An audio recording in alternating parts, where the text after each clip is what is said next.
시작하십니다.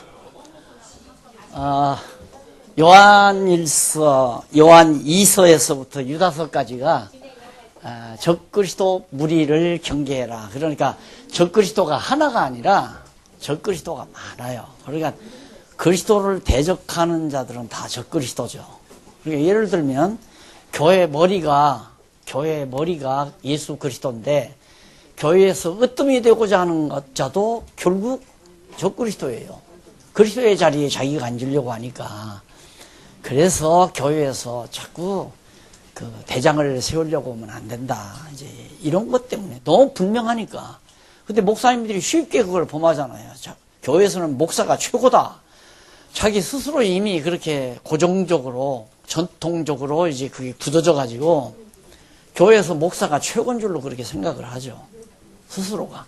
그래서 자기 말에 온 교인들이 복종하고 따르면 자기는 목회 잘한다고 생각하고, 교회 목사를 반항하고 목사를 막 배척하면 그건 목회 잘못했다고 생각을 하고, 그럼 바울 같은 사람은 목회를 잘못해 맨 쫓겨다녔으니까 배척받고 쫓겨가고 도망치고 그랬잖아요. 그러니까 정말 지금 현대 교회의 이 모습이 나는 두려워요. 솔직한 얘기로. 목사님들이 또 막 군좌에 앉아서 예수 그리스도 자리에 앉아서 온갖 영화와 권력과 부를 누리고 사는 걸 보면 정말 두려운 마음이 많이 생기거든요. 그래서 사도 요한이 바로 적그리스도 우리를 경계하라고 요한에 의해서 경계를 하는데, 이서에서부터 요한 3서까지 두 거지. 2서 3서가 1서를 아까 했고요. 가정을 대하여 격리해. 가정에 대해서, 개인에 대해서. 요한 2서는 한 가정이 있어요. 한 가정을 상대로 해서 이제 경계를 하는데, 거기 보면 요한 2서 1장 4절로 6절을 보면 아버지께 받은 계명대로 이제 서로 사랑할 것을 알려주면서 부녀 가정, 한 부녀가 예수를 믿는데 그 자녀들과 함께 이제 가정교회죠. 여기서 가정교회에 향해서 이제 바로 그리스도를 경계해라. 그 다음 3서는 뭐냐? 한 개인이에요. 개인. 이건 가정이고. 아까 그 요한 1서는 한 교회 다니고, 하나의 상당한 이제 지역교회 다니고, 여기는 가정 다니고, 여기는 한 개인이고, 이렇게 해서 적그리스도를 경계해라. 왜 자꾸 요즘에도 그러잖아요. 가정을 파고 들어가요. 예, 뭐 이단자들이 가정을 파고 들어가고 한 개인을 이제 자꾸 친절을 베풀어 가지고 접근해서 그리스도를 대적하도록 그렇게 적그리스도 역할을 하는 자들이 참 많이 생겨난다. 3서까지가 그런 내용이고, 유다에 의해서, 여기는 사도 요한에 의해서 했는데, 여기는 유다에 의해서 경계하는 내용이 나오는데, 성도를 일깨워 공부합니다. 성도들이 잘 모르고 당하니까 일깨운다는 건 진리로 일깨우는 수밖에 없죠. 회방자의 화를 선언합니다. 자꾸 이 회방하는 것은 남을 비난하고 욕하고 험담하고 이렇게 해서 자기 편을 만드는. 여러분 친구들 이렇게 사귀어보면 나이 들어도 마찬가지더라고요. 우리 목사님들, 일반 목사님들 많이 이렇게 자주 만나는데 은근히 목사님이 다른 목사님에 대해서 얘기를 해요. 그랬다는 이제 아유 목사님, 다 사람마다 특성이 있는 거예요. 그냥 다 그러니라 하고 그냥 받아주세요. 왜 자꾸 그러냐고 그래버리고 말죠. 이제 그 이유는 자기 편으로 더 다가오기 위해서 이렇게 사무자가 이렇게 있잖아요. 그럼 이 사람하고 나도 알고 있고 다 같이 알고 있어요. 근데 이 사람은 이 사람하고 같이 아니라 당신하고 내가 더 가까워지고 싶다. 그랬을 때 이 사람을 자꾸 약간 비난하고 회방하고 험담하고 그럼 나오죠. 그래서 이 회방자들이 뭐냐면 예수 그리스도를 멀리하고 자기가 말하는 쪽으로, 그리고 예수 그리스도에 대한 진리를 옳게 말하는 사람들을 이제 배척하고 자기 말을 따르도록 하기 위해서 회방하는 그런 자들. 그 다음 성도의 자세를 권고합니다. 성도라고 하는 것은 항상 자세라는 건 확신 가져야죠. 천하 없어도 흔들림이 없는.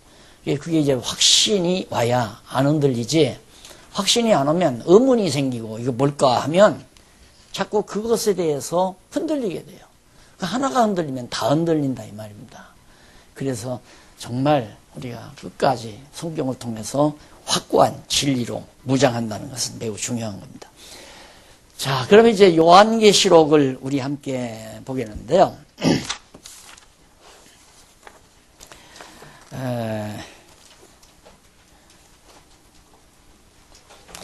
요한계시록은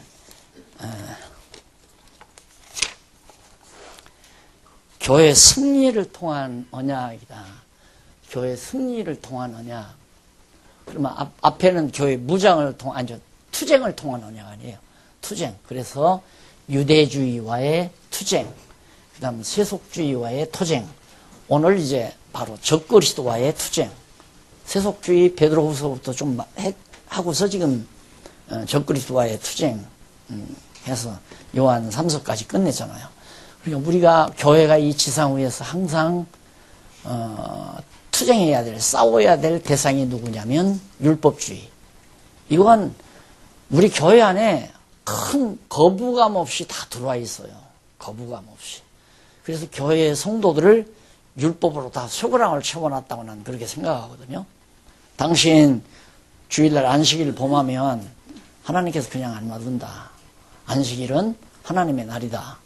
그리고 당신 벌어들인 소득의 열의 하나는 그건 하나님 거라고 했다. 그거 떼먹으면 하나님 거 도둑질했다고 했다.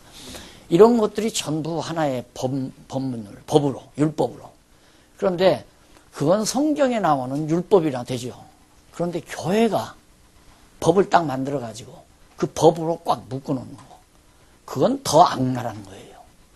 물론 성경에 나오는 율법으로 묶는 것도 악랄한 거지만은 예수님이 율법에서 우리를 벗어나게 하기 위해서 오셔서 십자가에 못 박혀 죽으셨는데 그 율법으로 다시 묶는다는 것은 적그리스도의 행위 아니겠어요.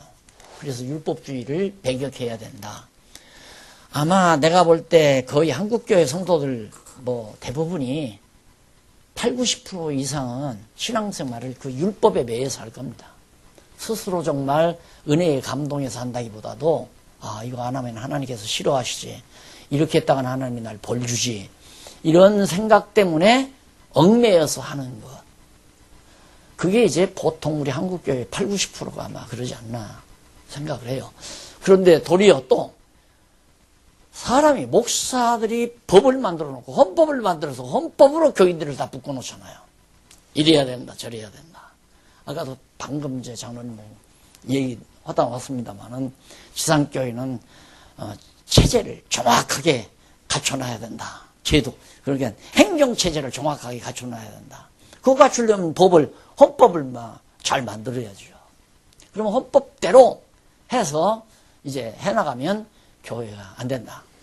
거기에 이제 참 내 괴로움이 뭐냐면, 교회라고 하는 것은 그렇게 율법이나 인간이 만든, 목사님들이 총회에서 만든 헌법으로 교회 제도나 체제가 갖춰지는 게 아니고, 우리 체제로 무장 배웠잖아요. 체제로, 하나님께서 체제로 무장시키는데 교회 진리를 깨닫게 해서 우리들로 하여금 생활이 나오게 해가지고 은사 따라 각종 생활이 나오게 하다 보니까 교회가 체제가 이루어진다. 자연스러워, 너무너무 자연스러운 거예요. 그러니까 우리 교회로 말하면 봉사회가 조직이 되고, 누가 시켰나요? 다 지금 자기가 하는 거죠. 봉사회 만들어요. 뜻이 같은 사람끼리 10명, 10명 모여요. 장학회 만들어요. 한 20명, 30명 모여요.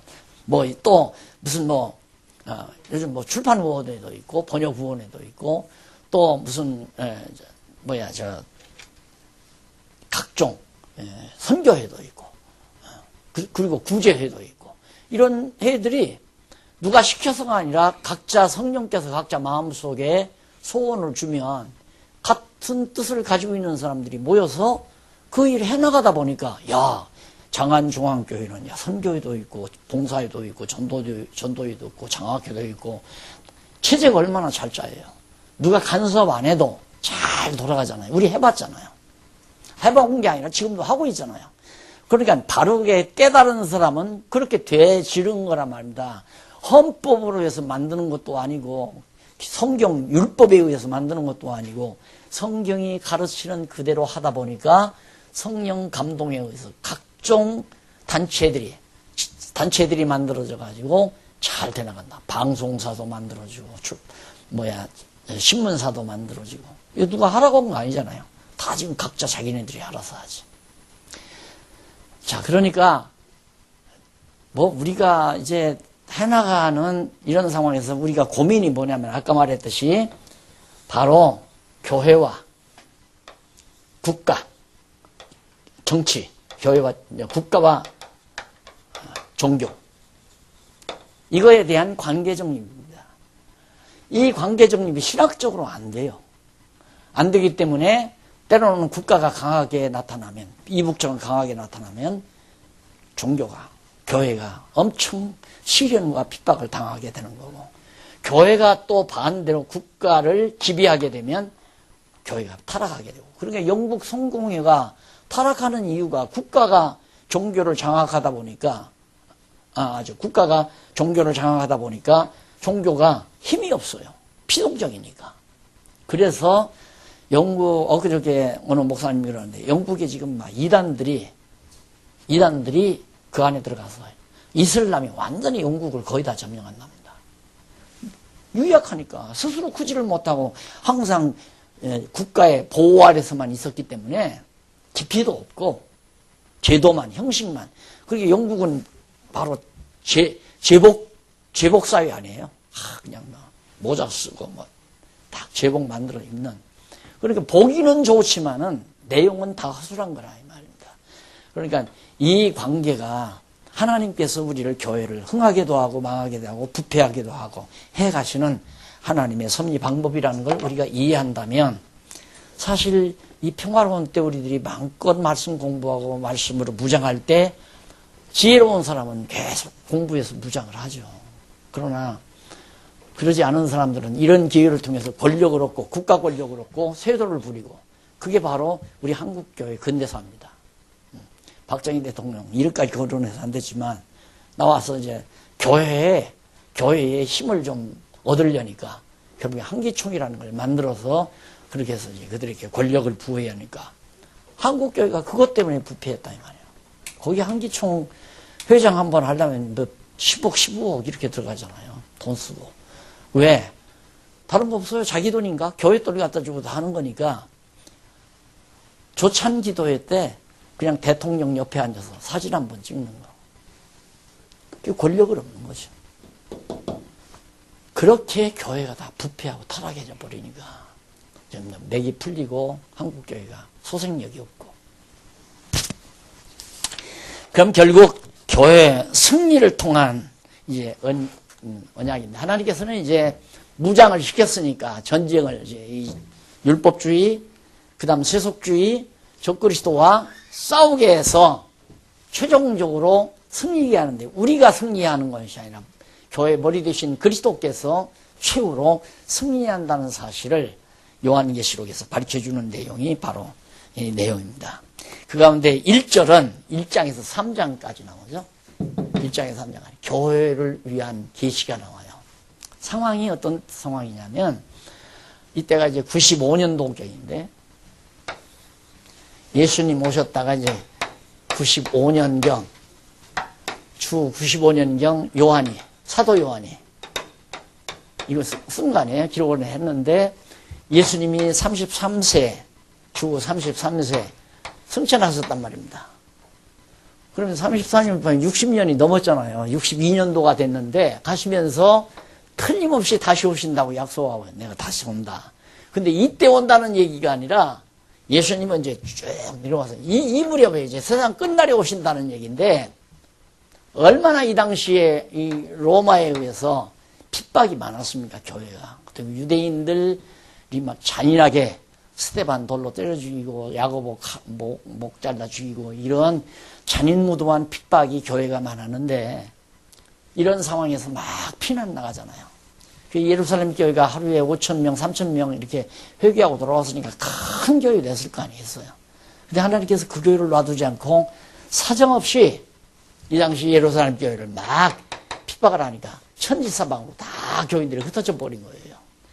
그 흩어진 교회마다 회당에 모여서 성경을 공부하는 일들이, 그걸 이제 사도들이 바울을 중심해서 이제 사도들이 막 가서 가르치고 전하고, 집사들도 전하고, 복음을 들은 자들이 가서 막 예수가 다시 살았다, 부활했다, 예수가 그리스도다, 이런 말들을 막 전하다 보니까 아세아 일대, 지금의 터키 땅이죠. 그리고 마게도니아 일대, 아가야 일대, 그 다음에 이탈리아, 그래서 유럽 지역으로 막 복음이 확산되어 나가는 겁니다. 이미 복음을 듣고 전 그 일대로 다 퍼져 도망갔으니까 여기서 하나 흩어놓는데 허다한 지역에 이방 교회들이 세워지는 거죠. 이것이 하나님의 전법이었다. 여기 몇만 명 모이도록 내버려뒀으면 아마 베드로가 교황청을 이때 지었을 거예요. 그랬을 거 아니에요. 로마 교황청을 이때 지었을 거란 말입니다.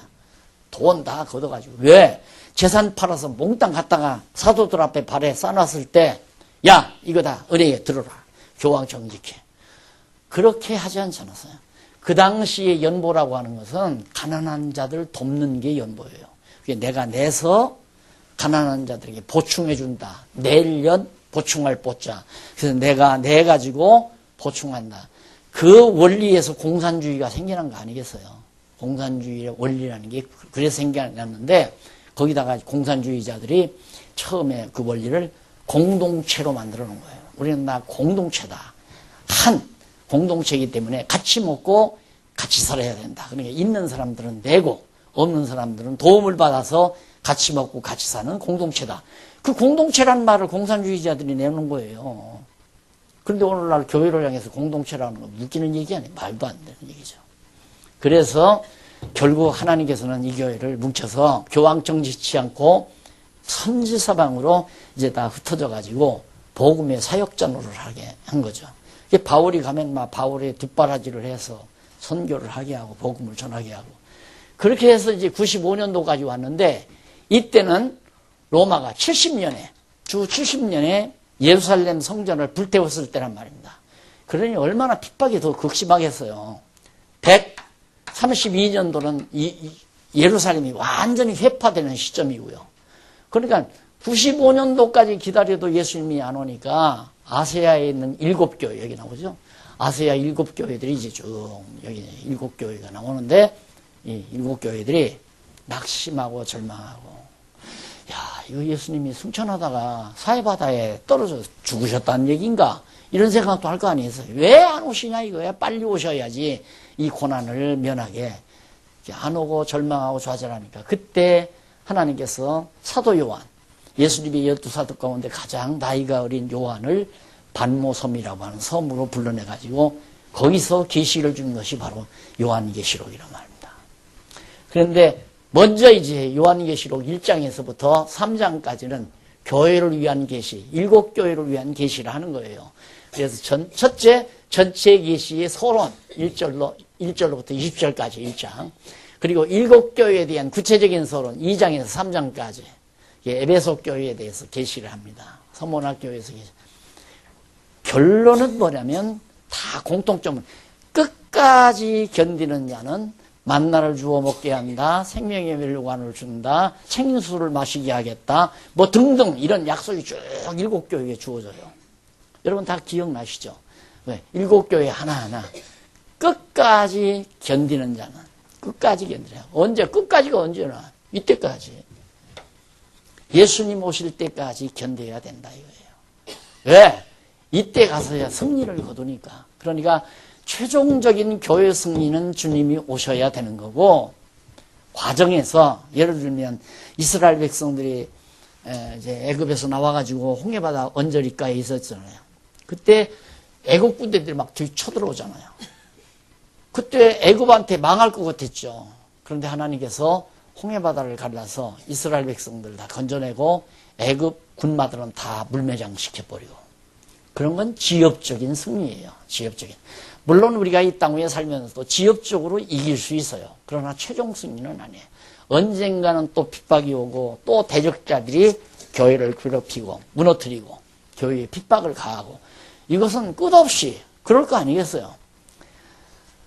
셈의 자손인 아브라함이 혼자 홀을 다니면서 혼자 가나안 족속만 살고 있는 가나안 땅에 와서 산단 말입니다. 피부빛이 달라요. 가나안 사람들은 함의 후손이기 때문에 검고 아브라함은 우리처럼 널널하단 말입니다. 그러니까 이방인인 게 너무 분명한 거예요.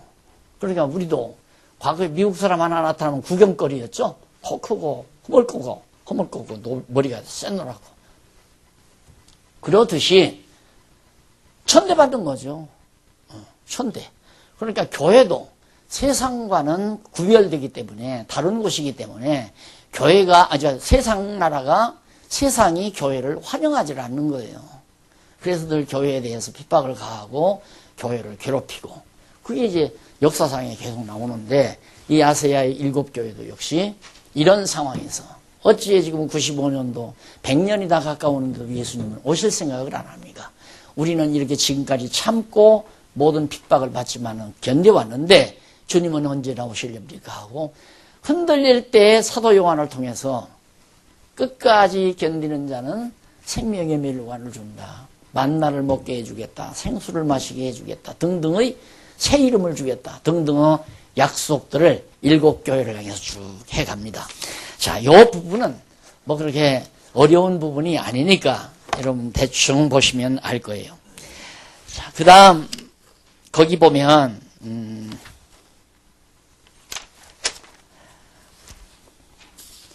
재림을 약속하는 내용이 자, 1장 5절 하반절로부터 8절까지 나오고 그 내용은 넘어가서 하나님께서 이제 사도 요한에게 이걸 지시를 해라 하는데 네가 본 것 기록하여 7교회에 보내라는 음성을 들려줍니다. 1장 9절로 11절에 보면 자 그리고 나서 이제 금촛대 사이에 인자 같은 이가 이 모습을 보여줍니다. 그러니까 금촛대가 교회를 말하는 거 아니에요. 교회 아세아 7교회 촛대인데 여기를 늘 그리스도께서 보살피고 있다 이 말입니다. 왔다 갔다 머리 대신 그리스도가 이 교회들을 거느리고 있다. 안 보이는 거죠. 신령한 상태니까. 그러니까 사도 요한에게는 그걸 환상으로 딱 보여주면서 내가 지금 7교회를 지키고 있으니까 너무 낙심하지 말고 너는 이 7교회에게 내가 보여준 걸 다 기록해라 해서 이제 요한계시록을 이제 기록하게 하는 겁니다. 그 다음 넘어가서 7교회에 대한 계시가 이제 주어지는데 거기에 이제 에베소 교회에 대한 계시 칭찬과 약속도 해주고 뭐 대부분 다 그래요. 환난과 궁핍을 위로하고 칭찬과 약속을 해주고 그러면서 라오디게아 3장까지 기록이 됩니다. 자 넘어가서 4장부터 한번 보십시다. 그 이유가 조금 복잡하니까 조금 자세하게 말씀을 해드릴게요.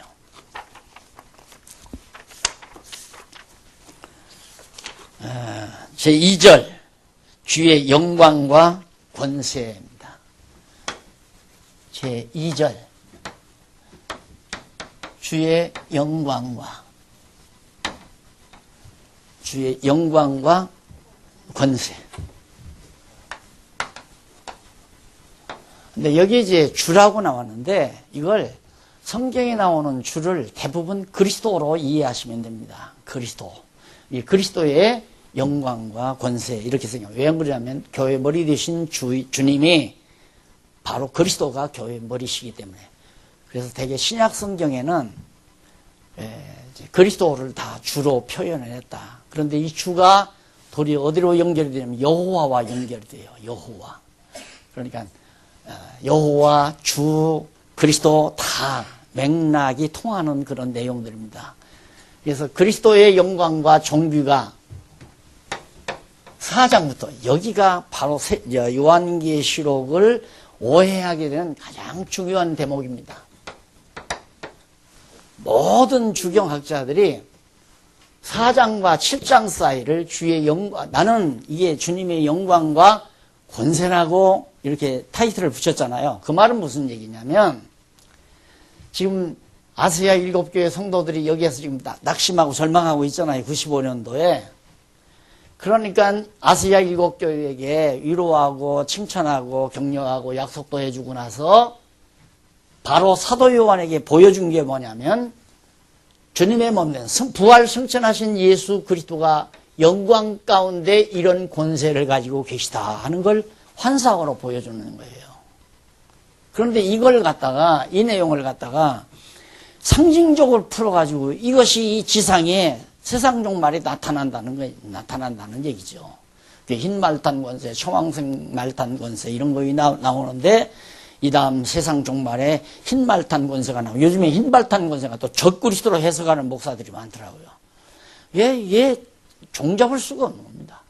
그래서 요한계시록을 해석을 못하고 다 정말 허튼 소리 많이 하게 되고 이것 때문에 이단도 많이 생기고 그런 부분이기 때문에 이 부분을 꼭 여기는 환상으로 보여주는 거예요. 주님의 영광스러운 모습을 보여주고 지금 부활 승천하셔서 하나님 보좌 우편에 앉아 계신 주님의 영광스러운 모습, 영광스러운 모습만이 아니라 그분이 가지고 계신 권세를 하나하나 낱낱이 보여줘요. 자, 그럼 한번 보십시다. 첫째, 주의 영광에 대한 이상, 주님의 영광에 대한 이상. 4장에 보니까 한쪽 가로 1번, 여기는 아마 혹시 요한 이거 개론책에 조금 달라지지 않았나? 네, 영광과 권능 그건 맞고 그리스도의 영광, 그리스도의 영광에 대한 이상이 4장에서 5장까지 나오죠. 맞네요. 여기는 이제 영광에 대한 이상이라고 보고 그리스도의 영광 이 말보다는 거기에 대한 하나의 이상이다. 그걸 상징적으로 풀어서 이 역사 속에 지상에서 이루어질 일이 아니라 지금 예수님이 그리스도가 앉아 계신 그 보좌의 영광의 모습을 그냥 보여준 것이다. 이상이다. 그 얘기예요. 보좌에 대한 경배가 나오는데 4장 보좌하고 영광이 나타납니다. 보좌가 하나님 예수 그리스도께서 앉으신 보좌가 딱 나타나는데 영광이 나타나요. 영광이 나타나는데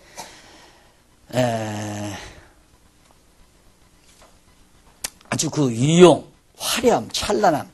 그래서 이번에 그 무엇인가에서 영광이란 무엇인가 그걸 썼잖아요. 이 요한계시록을 쓰면서 이거 꼭 내가 써야 되겠구나. 그 영광이란 무엇인가가.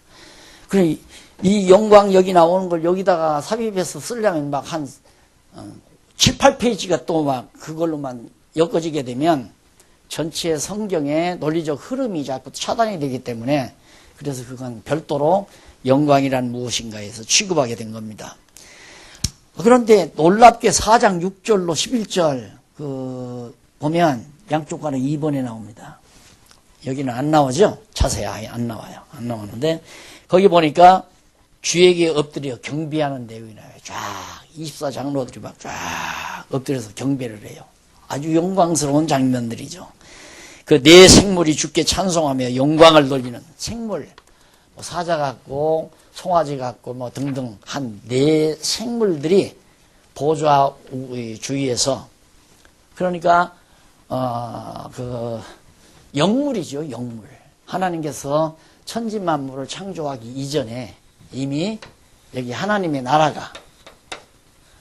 나라가 임하옵시며 여기 임한 하나님께서 만들어 놓으신 하나님의 나라가 이 땅에 임하게 해달라고 기도하잖아요. 이 나라를 세울 때 거기 보좌도 다 있었고 영물들도 생물들, 영물들도 다 나타나 있고 이런 것들을 이제 그대로 사도 요한에게 보여줍니다. 그 말은 뭐냐면 내가 지금 능력이 없어서 권세가 없어서 지금 세상에 악인들을 가만 놔두는 게 아니다 그 말이에요. 쉽게 말하면 내가 모자라고 내가 정말 천박하기 때문에 그런 것도 아니다.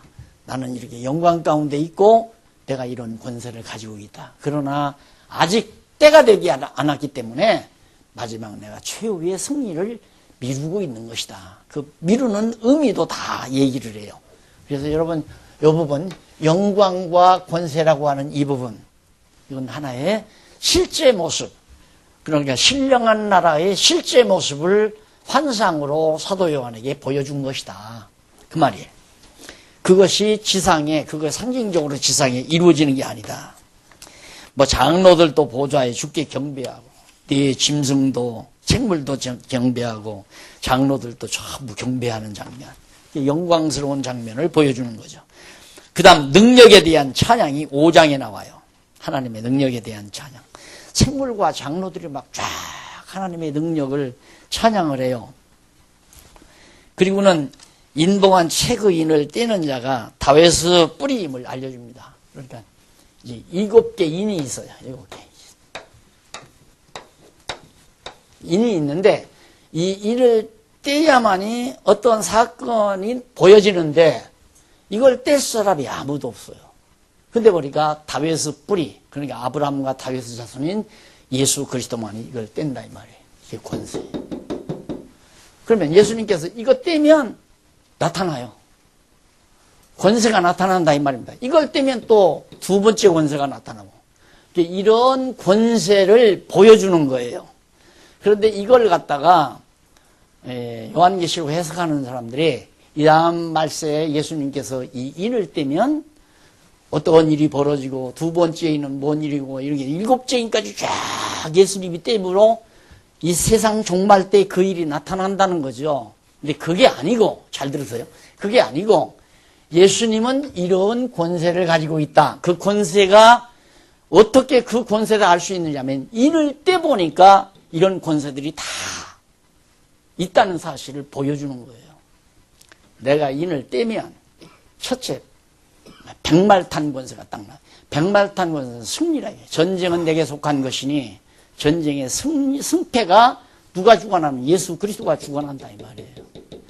그러니까 내가 승패를 주관하는 권세를 가지고 있다는 걸 첫 번째 인을 떼서 흰말탄 권세가 나오는 것을 보여준 거예요. 그런 권세가 있다는 걸. 그런데 요한계시록을 해석하는 사람들이 예수님이 이걸 떼면 흰말탄 권세가 나타나서 막 세상을 어지럽히고 이러니까 흰말탄 권세는 적그리스도다. 이렇게 이제 갖다가 해석해서 미래사를 해석하다 보니까 이게 하나도 들어맞지 않는 거예요. 그러니까 이걸 가려놓고 다 인봉을 쳐서 가려놨기 때문에 예수님이 무슨 권세가 있는지 아무도 모르는 거예요. 근데 하나하나 떠들어 보니까 와, 온 우주와 만물을 다 다스리시고 주관하시는 권세를 예수님이 다 가지고 계시는 거예요. 이런 분이 이렇게 이런 영광 가운데 이런 권세를 가지고 있으니까 너희들 어떻게? 안심하라 이 말이에요. 내가 지금 너희 아시아 7교회 촛대 사이를 거닐면서 내가 보호하고 있다. 이런 영광과 권세를 가지신 분이 아시아 7교회를 지금 보살피고 있으니까 안심해라. 결론은 그 얘기예요. 여기까지. 몇 장까지? 7장까지. 자, 그래서 거기 보면 생물과 장로, 이게 이제 생물과 장로가 나오고 천사와 만물이 송축하고 5장. 그 다음 넘어가서 6장에서 7장까지는 주의 권세에 대한 이상입니다. 이제 권세. 지금까지는 영광에 대한 이상을 보여주고 6장에서부터 7장, 2장은 하나님의 권세에 대한 무슨 권세? 만물을 주관하는 권세. 우주와 만물을 다 주관하는 분이 예수 그리스도다. 그래서 지상의 사물, 이 지상에 있는 일과 물질을 다 주관하고 다스리신다. 역사적으로 나타나는 모든 사건, 지금 남북 간의 이런 사건이라든가 세계 정세라든가 지금 시진핑이나 지금 소련 수상이 골치 아파하는 이 아시아 사건이나 이런 것들이 다 누가 주관하느냐면 예수 그리스도가 주관한다. 그 얘기거든. 그리고 넘어가서 시기와 천체를 주관한다. 시기. 그게 역사의 시기. 어떤 때 전쟁이 일어나고, 어떤 때 평화가 일어나고, 어떤 때 지진이 일어나고, 어떤 때 재난이 일어나고, 흉년이 오고, 이런 시기도 다 누가 주관하느냐 하면 예수님이 주관하고, 천체, 달, 별, 해, 지구, 토성, 화성, 이런 등등 모든 천체도 예수님이 다 주관한다. 그리스도가 주관한다. 이게 이제 6장 17절까지 나오는 얘기예요. 그 다음에 성도를 구원하는 권세, 우주 만물 만사 만물만 주관하는 것이 아니라 택한 백성을 구원하는 권세가 예수님이 가지고 계시다. 그게 7장에 나오는, 요한계시록 7장에 나오는 얘기죠. 자, 이것만 여러분들이 정확하게 알고 계시면 어디 가서라도 요한계시록 다 얘기해 줄 수 있습니다. 이거 헷갈리면 안 된단 말입니다. 이건 그냥 하나님, 예수님이 가지고 계시는 영광의 상태를 보여주고 가지고 계신 권세를 이거 하나하나 인을대부로 다 보여주는 사건입니다. 왜? 안심시키려고. 낙심하고 절망하는 아시아 7교회 성도들로 하여금 안심을 시키고 위로가 되게 하려고. 근데 구원은 누구부터? 야곱 자손, 이스라엘 백성도 구원한다 이거죠. 그 다음 이방인을 구원하죠. 7장 9절로 17절. 야곱 자손도 구원하고 이방인도 구원하고.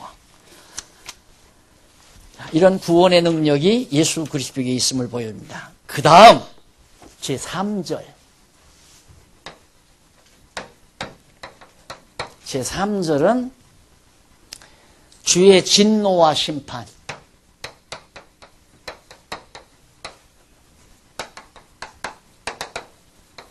심판. 8장으로부터 시작해서 8장에서부터 시작해서 16장까지. 여기는 이제 이렇게 영광과 권세를 가지고 있으신 예수 그리스도가 진노하시면 어떻게 되고 심판은 어떻게 하는가. 이건 이제 앞으로 하실 일이죠. 그렇죠? 요건 보여준 것뿐이고 환상으로 보여준 거고 이것은 예수님이 이제 앞으로 세상을 심판하기 위해서 진노하시고 심판하는 장면을 하나하나 계시로 보여주는 거예요. 어떻게 진노하시면 어떤 일이 나고 심판 때에는 어떤 자를 어떻게 심판하는가. 그게 이제 8장에서부터 16장까지 나와요. 자, 그러면 우선 지난 진노에 의한 재앙. 이것은 뭐냐면 과거 지나간 진노.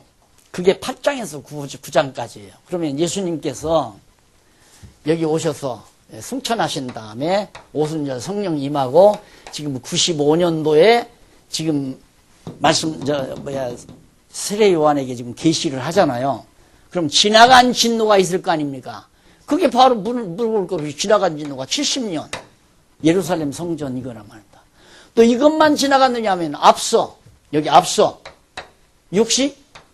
62년? 아니 3년 63년 로마가 예루살렘을 정복할 때 유대인들을 정복할 때 로마가 유대인들을 장악할 때 63년도.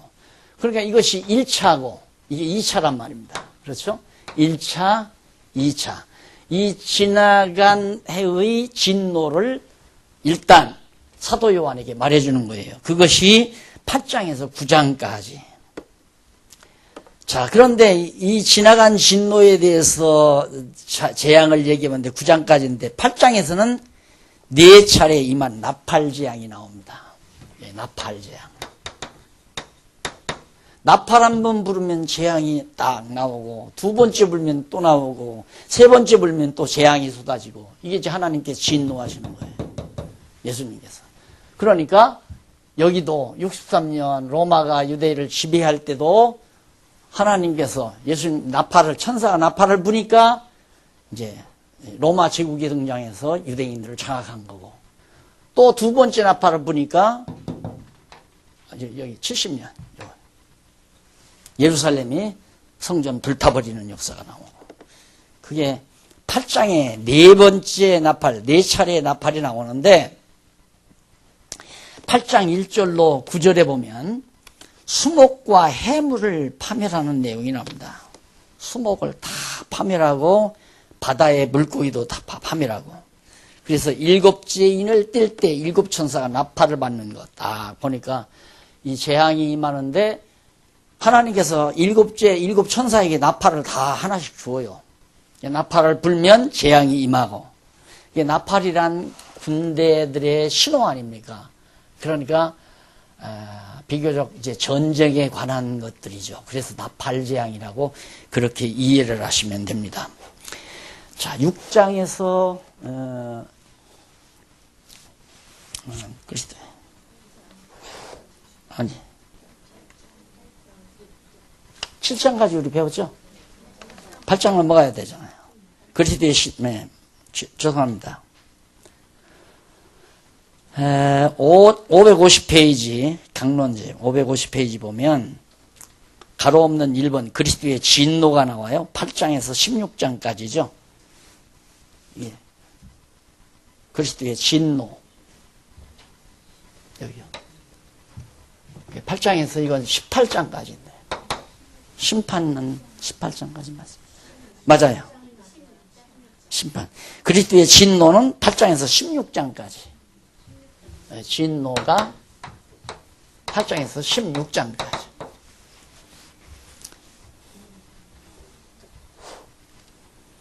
그래서 일곱인을 뗄 때 일곱, 왜 자꾸 넘어가.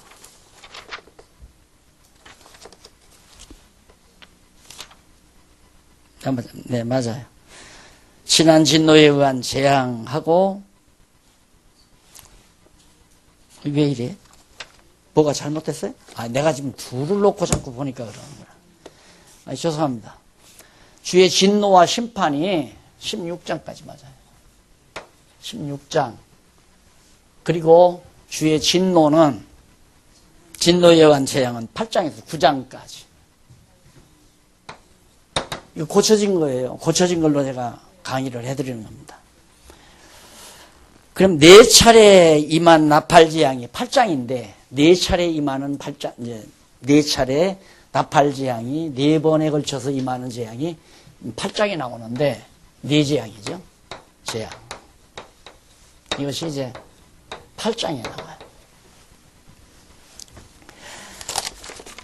첫 번째, 이제 아까 말씀드린 대로 수목과 해물을 파멸하는데 그런 일이 나오는데 7지의 인을 뗄 때 7천사가 나팔을 받는, 나팔을, 이제 천사들이 나팔을 받는 장면이 나오고 천사가 향로에 불을 담아다가 땅에 쏟음으로 결국은 이제 재앙이 임하게 되죠. 그래서 첫째 나팔 때에 8장 6절로 7절에 보면 땅과 수목 및 풀 일부가 타는 거죠. 굉장히 이제 하나의 한재나 같은 거죠. 막. 나무가 타고 풀들이 다 타고 말라 죽고. 예. 재앙이 임하는데 둘째 나팔 때에는 바다 생물과 배들 일부가 다 깨어져 버리고 이게 하나님의 진노가 나타날 때 나오는 얘기입니다. 그 다음 8장 10절로 13절에는 사람과 천체를 파멸하는, 사람도 죽이고 해와 달과 별들이 막 파멸되는 그런 역사가 나오고, 그다음 셋째 나팔 때 물이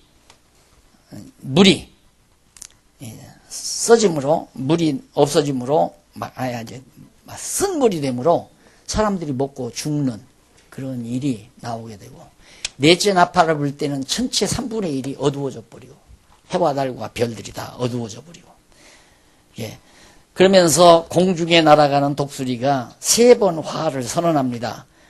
8장 13절에 보면 거기 한번 읽어보십시다. 거기 8장 13절 거기 보면 공중에 날아가는 독수리가 3번 화를 선언함을 들려주는데 내가 또 보고 들으니 공중에 날아가는 독수리가 큰 소리로 이르되 땅에 거하는 자들에게 화가 있으리로다. 이 위에도 새 천사의 불나팔 소리를 이남이로다 하는 거예요.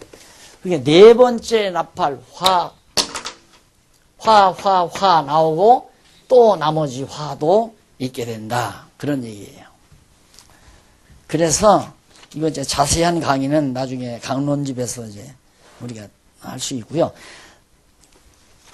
그러니까 네 번째 이 화가 선언될 때가 그때가 언제냐면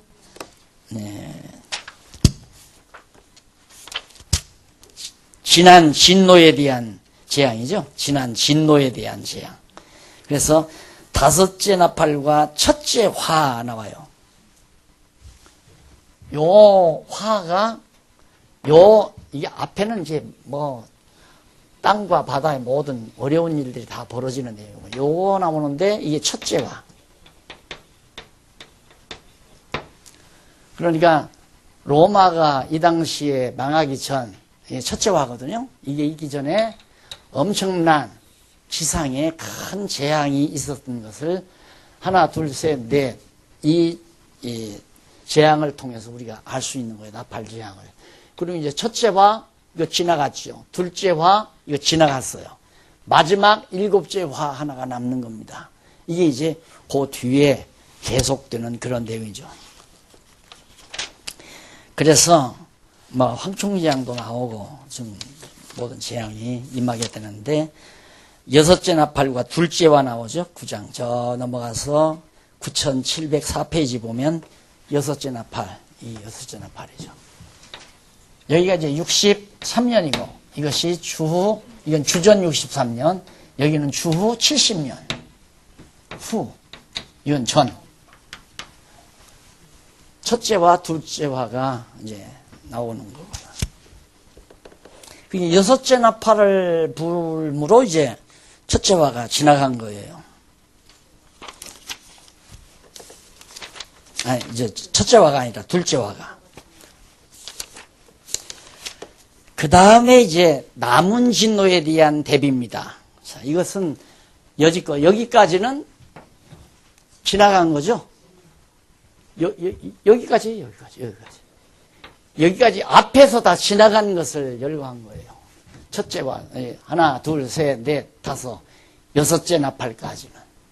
그러니까 얼른 쉽게 이것은 현재 상황을 환상으로 보여준 거고 진노와 심판 가운데서 진노 중에 일부 여섯째 나팔까지는 이미 지나갔다. 여기서 지나갔다 이 말이에요.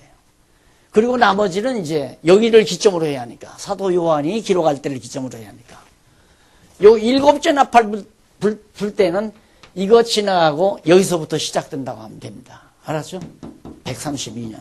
그러니까 우리는 벌써 21세기 여기 살잖아요. 그러니까 이것도 우리는 지나간 거죠. 요한계시록 많이 지나간 거예요. 그렇게 이해하고 요한계시록을 보시면 어렵지 않게 술술 잘 정리가 된다. 이렇게 생각하십니다. 여기 남았다고 하는 말은 누굴 중심으로? 누구 중심으로? 예, 그렇죠. 사도 요한 중심으로. 그러니까 95년경 그때를 중심으로 남았다는 얘기지, 지금 오늘 우리 시점에서 남은 게 아니에요. 그 가운데도 이미 우리 시점에서는 많이 지나간 거죠. 자, 그래서 이제 11장에 보면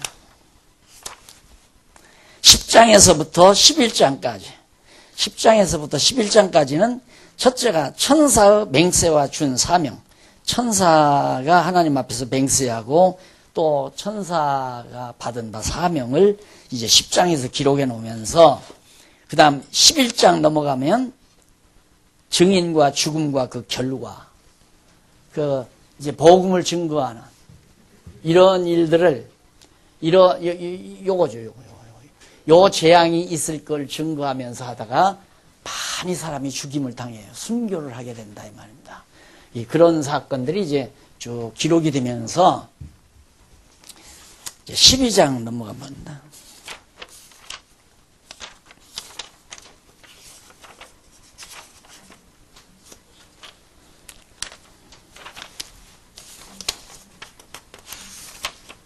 네. 하늘 및 땅에서의 이적. 12장과 13장이에요. 12장에서부터 13장.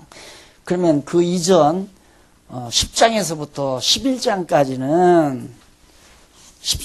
11장까지는 이제 증인들이 앞으로 되어질 이런 재난에 대해서, 유대인들이 받을 재난에 대해서 증거하다가 죽임도 당하고 환난도 겪고 여러 가지 순교자들이 많이 생기죠. 그리고서는 이제 12장에서 13장까지는 하늘 및 땅에서 이적이 나타나요. 그러니까 주님의 진노와 심판에 대해서 이적을 보여줘가지고 확실하게 그런 일들이 일어나게 될 것을 알려주는 내용이 계시죠. 그러니까 계시. 그것이 이제 하늘에 나타나는 이적. 그래서 해산한 여자가 이제 도망치고 이런 장면이 나와요. 요한계시록에 그것도 전부 하늘에서 나타나는 이적이고, 장차 하나님께서 진노하실 것에 대한 그런 용이고, 그래서 용이 하늘에서 쫓겨나고, 그러니까 얼마나 무서운 재앙이 임하게 될 걸 알지 않아요. 그러면 여러분들이 예측을 어떻게 해야 되느냐면,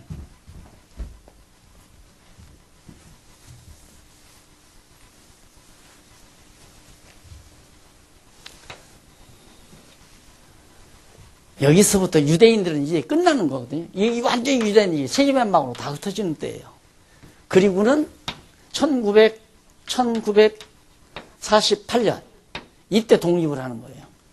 그러니까 이게 1900여 년 세월 아니에요. 1900여 년 세월. 이 시기에 엄청난 시련과 연단을 한 거죠. 하나님의 주의 진노가 나타난다 이거예요. 그 심판도 이제 드러나고. 이 기간에 대한 이때가 어느 때문에 이방인 거예요. 우리 시대. 이방인 시대. 여기에 대해서는 자세한 게 나오잖아요. 유대인들이 이미 이렇게 정말 엄청난 핍박과 시련 속에서 나라를 잃고 세계만방에 퍼져나서 이제 이렇게 살 것이 예고될 뿐이죠. 그 다음 이제 넘어가서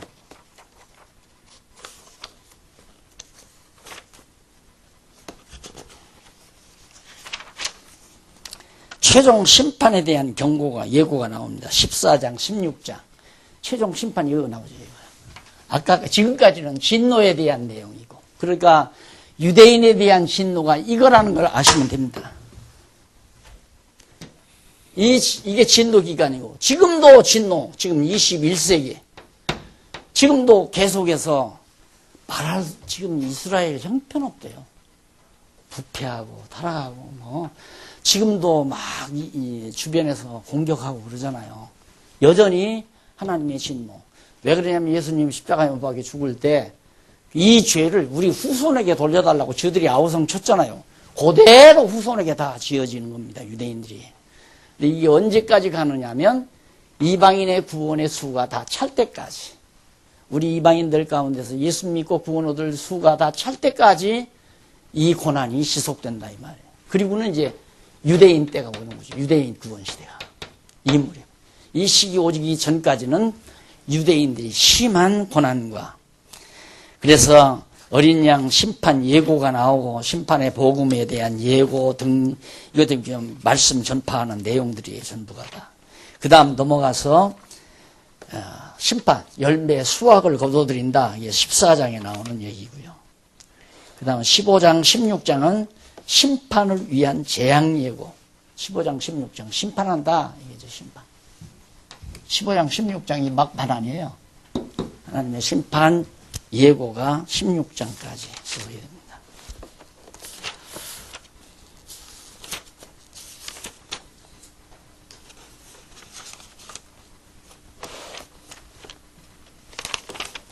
그리고 마지막 17장에서 22장까지가 17장 이 제4절이죠.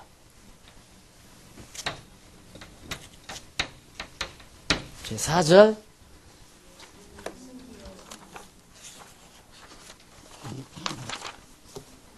주의 승리와 왕국.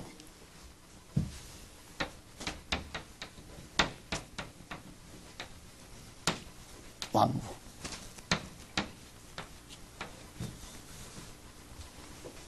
17장, 22장. 끝까지죠. 자, 그러니까 최종적 승리는 이때 가서 할 거예요. 마지막 예수님 오셔서. 그래서 대충 정리를 해드리자면 예수님께서 이제 유대인의 시대가 오잖아요. 그러면 처음에 유대인 가운데서 이제 구원이 옵니다. 근데 이들이 엄청난 이제 부와 영화, 전 세계를 제패하는 유대인. 한번 엄청나게 아마 번영을 할 겁니다, 이들이. 그러다 보면 이게 부패를 해요. 유대 종교가 다시 부패하고 타락합니다. 그래서 뭘 없느냐면 이제 세상 권력을 얻는 거죠. 세상 권력. 짐승 권세를 얻고 유대 종교가 아주 온 세상을 마음껏 지배하고 다스리는 거예요. 타고 노는 거니까 세상 권세를. 그러다 보니까 마지막에 짐승 권세가 열이 나니까 짐승 권세가 업어치게 해버리잖아요. 그래서 유대 종교를 무너뜨려 버리고 자기네들이 짐승 권세가 완전히 유대 종교를 장악하게 되죠. 장악한 다음에 어떤 결과가 나오느냐면 내가 최고다.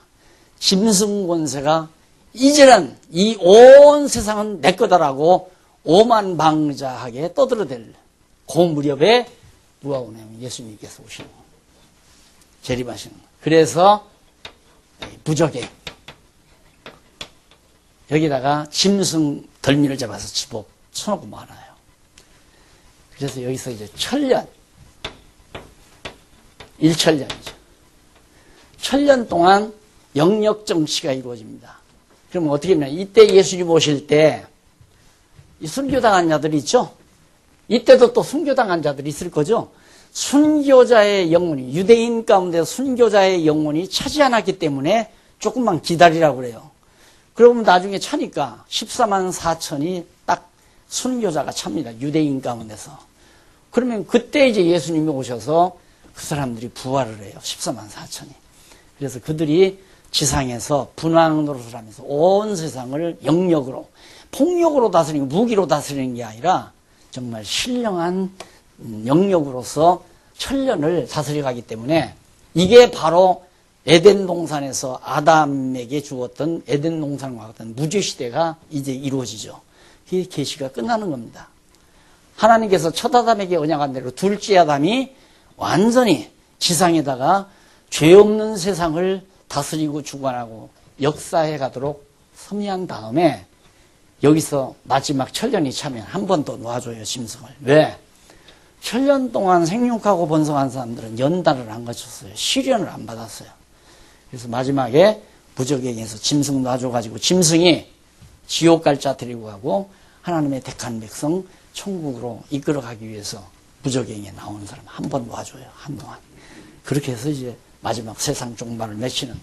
그러므로 이제 하나님의 예수 그리스도의 승리와 왕국이 이루어지는 장면이 그 뒤에다 설명이 되어지는 겁니다.